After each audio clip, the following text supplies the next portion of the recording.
Hi everyone, I'm WABC Chief Meteorologist Lee Goldberg, and this is Wake Up Weather on ABC7 NY and For Weather or Not, sponsored by TD Bank. We have a beautiful stretch of weather that's continuing. We picked up on the momentum from Labor Day, and we have a perfect pair of days for your Wednesday and Thursday with lots of sunshine and low humidity, cool, comfortable nights and nice warm days. Typically in early September, our temperature should be approaching 80 degrees. Instead, we're spending much of the week below normal in the comfortable 70s. By the end of the month, we average low 70s by day and upper 50s at night. Typical rainfall in September, 4 1/3 inches. Remember last year, the big flood event, especially over Brooklyn, over 14 inches of rainfall that month. Sunset on the 3rd of September is at 7:24. By the end of the month, it's at 6:38. And then the highlights, when we talk celestially anyway, is the super harvest moon. Now, the harvest moon is the full moon that is closest to the fall equinox. This year, it's a super moon, so a little brighter and larger than usual. The autumnal equinox will happen on the 22nd. That'll happen in the morning hours, about 8:43 in the morning. And now we start talking about foliage with that crisp morning feel in the air. So in terms of the overall factors, it's the amount of daylight, which continues to decrease rapidly, the overall temperatures, and we've gotten our first shot of some cool weather, and then the soil moisture, which has been pretty abundant. We've had our share of rainfall. We went through an early period in the summer where we were borderline getting into dry or drought situations, but no problems there. So far, everything seems to be aligning for pretty good color during the season. So when do we look for that? Well, we start to see some hints here in late September when we go into the Adirondacks and into the Catskills, but it's really into early October. We see peak color in the Catskills early to mid-October once we get into the Hudson Valley. And then once you get inside I-287, you're really talking about late October down to the coastal plain. And even in New York City, it's not only late October, can even bleed into parts of early November. I always remember when we're covering the New York City Marathon that sometimes we're seeing some of our peak foliage if we haven't had any big storms with a lot of wind that have kind of stripped the trees of all their leaves. So we'll be looking at that and every week telling you about the foliage and how it's progressing. The weather headlines. Well, in terms of our weather going forward, we talk about the humidity being so low. The dew points are actually in the 30s on Monday. I mean, so super invigorating. And even as we go into Wednesday, the dew points will stay in the 40s. Really nice. By Thursday, we've got a wind turning off the water, so our dew points are likely to go into the 50s. So a little bit more typical here of early September. By Friday, it's starting to feel more humid. We're adding more clouds to the mix, and I think that humid feel will remain into Saturday. And that's when our rain chances are highest later Saturday and Saturday night. By Sunday afternoon, we're probably already seeing the humidity come down, maybe even by late Sunday morning. Looking at the futurecast, it's another cool, crisp morning the farther north and west you are in the upper 40s and lower 50s. 50s in most of our suburbs, and about 60 for a launching pad in New York City. By afternoon, we should be in the mid-70s, a beautiful day with a northeast wind likely going to maybe east-southeast during the afternoon hours, and again, super comfortable.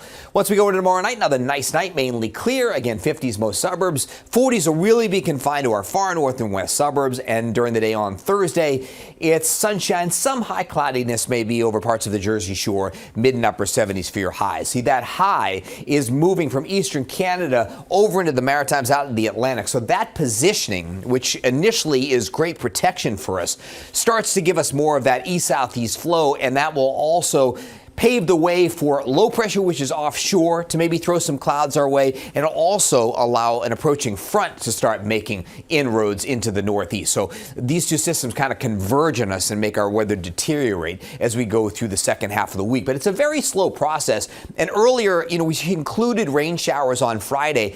I really think that the lower levels of the atmosphere are still moistening up on Friday. So we're definitely going to get more in the way of cloud cover. Could there be a sprinkle or some drizzle by day's end, especially south of New York City? It's not out of the question, but I would not cancel any outdoor plans on Friday. I just think we're going to see a lot of clouds, limited sunshine, and maybe there's a sprinkle that comes in later in the day.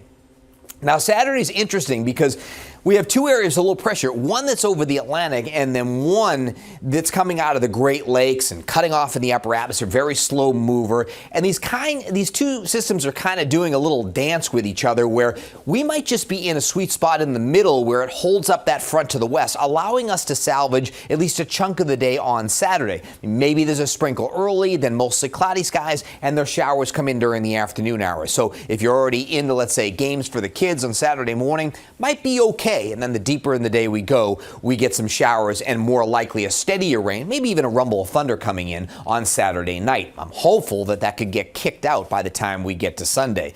Looking at overall steering winds on the weather map, you can see the opposing forces. A big dip in the jet stream coming out of Hudson Bay and going into parts of the Great Lakes, and then low pressure beginning to sit offshore. Our problems continue on Saturday in the afternoon and at night. This cutoff low will continue over upstate New York into early next week.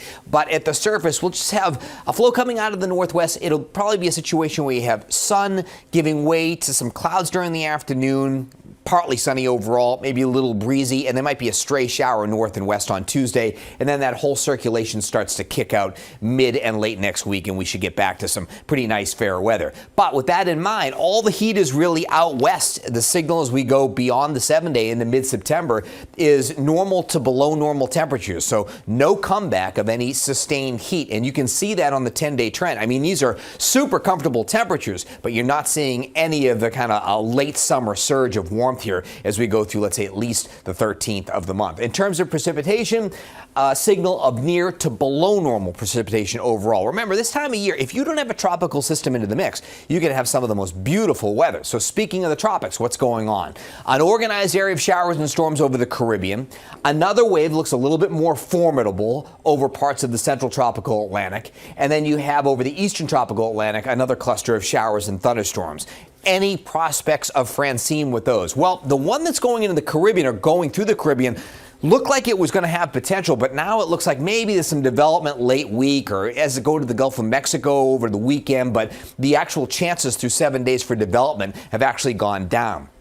The one over the central Atlantic doesn't look as formidable as well. Very low chances there, and we'll watch the one off the African coast. But right now, it's a situation where there's shear in the Atlantic, slightly cool or some cooling of the Atlantic tropical waters, and overall a warmer atmosphere, and everything's just working together to suppress development on what was, of course, thought to be a super active season. Now, we're just getting to the peak of the hurricane season. A lot of time to go, but we love to see it like this.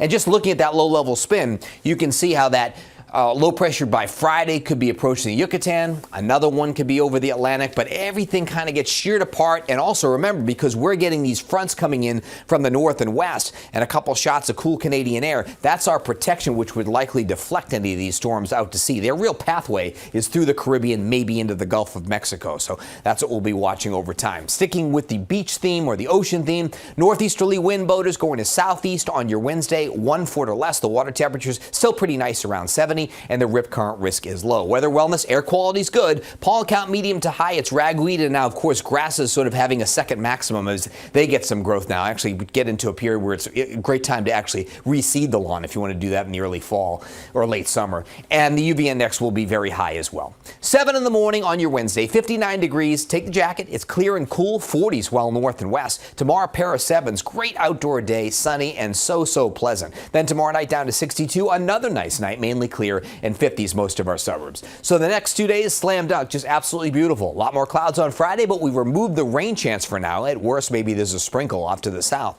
On Saturday, we could start out, maybe there's some low clouds and a sprinkle. Otherwise, the middle of the day, mostly cloudy. Once we get in the afternoon and late day, some showers start to come in from west to east. But the farther east you are, you may get through a good part of the day dry. By Saturday night, we've got some rain. Some of that could get briefly heavy. Maybe there's a rumble of thunder, and we'll allow some showers to leak into maybe Sunday morning. But the trend now is to see some drying. I haven't shown a lot of sun on Sunday afternoon, but if the trend continues, maybe we could actually talk about clearing versus just some breaks in the afternoon hours. By Monday, we're back to beautiful with that cool low in the upper atmosphere on Tuesday. Maybe there's some instability, cloudiness in the afternoon and a stray shower north and west, but still looks like a nice day and more beautiful weather to follow after that mid and late week next week.